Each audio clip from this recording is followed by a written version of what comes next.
Je suis Daphné B. Je suis une poète québécoise, une essayiste et une traductrice. Je m'intéresse beaucoup au rapport entre les réseaux sociaux et la subjectivité contemporaine, la culture pop. Je me suis intéressée notamment à l'univers du maquillage, en particulier sur YouTube. Je travaille aussi à la croisée des genres, donc ça, c'est une particularité de mon travail. Je déconstruis un peu les genres littéraires puis les séparations qu'on fait entre eux. Le livre que j'ai écrit, que vous devriez lire en premier, ce serait Maquillée, parce que c'est vraiment dans ce livre-là où j'ai poussé ma recherche formelle plus loin. Donc, j'ai vraiment fait une hybridité à travers mon écriture. J'ai mélangé le récit autobiographique, la pensée essayistique et la poésie.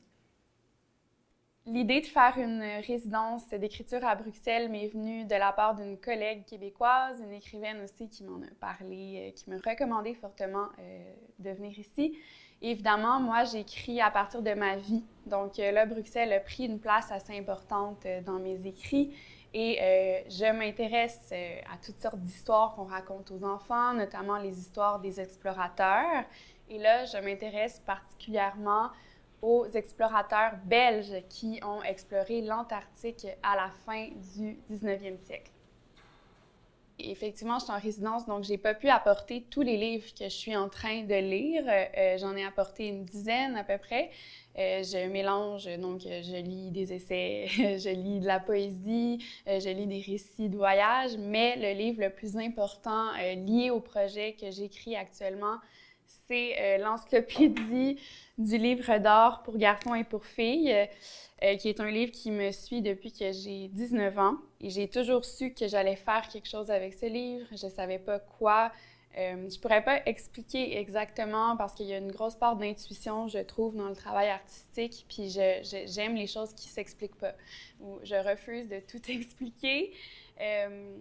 Mais c'est évidemment un ouvrage qui va représenter une espèce d'éventail du savoir humain.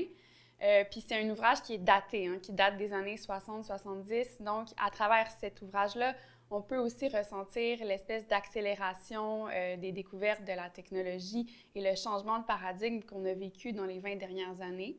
Puis c'est aussi un livre qui va instiller chez les enfants, chez les jeunes filles et garçons, toutes sortes de désirs, de rêves. Et moi, c'est ça qui m'intéresse. Qu'est-ce qu'on instille comme désir, comme rêve aux enfants? Je vais lire un court extrait de mon texte en chantier qui a déjà été publié dans un zine français qui s'appelle la revue Confiture. Et puis ça parle de Adair Clément, qui serait une figure historique française et qu'on appelle le père de l'aviation. Je pensais que l'amour, c'était comme inventer la première machine volante. C'était voler pour la première fois de l'histoire de l'humanité, mais la machine volante n'est pas encore tout à fait au point. Il faut poursuivre les recherches et continuer les tests, les expérimentations. Aimer, c'est comme être Adair Clément, le père de l'aviation. Construire la première machine volante et à l'issue de notre découverte, se faire abandonner par le gouvernement qui cessera de financer nos activités de recherche. Et ce n'est que plus tard, beaucoup plus tard, qu'on dira « c'est vrai, c'est lui le père de l'aviation ».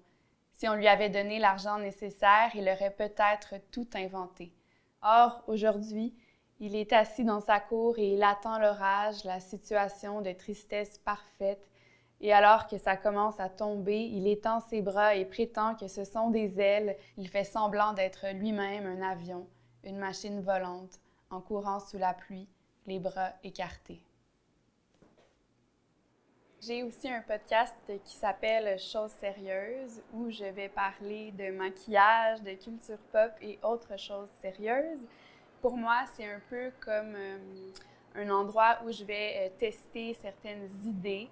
Ce dont je parle dans le podcast va nécessairement influencer les thèmes que j'aborde dans mon écriture et vice-versa. Donc, les sujets que j'aborde dans l'écriture, par exemple l'enfance, ils influencent directement mon podcast. Donc, j'ai fait, par exemple, un épisode sur Britney Spears, la chanteuse populaire, et l'idée du travail des enfants à Hollywood. Donc, toutes ces choses-là sont des thèmes qui vont traverser les deux œuvres.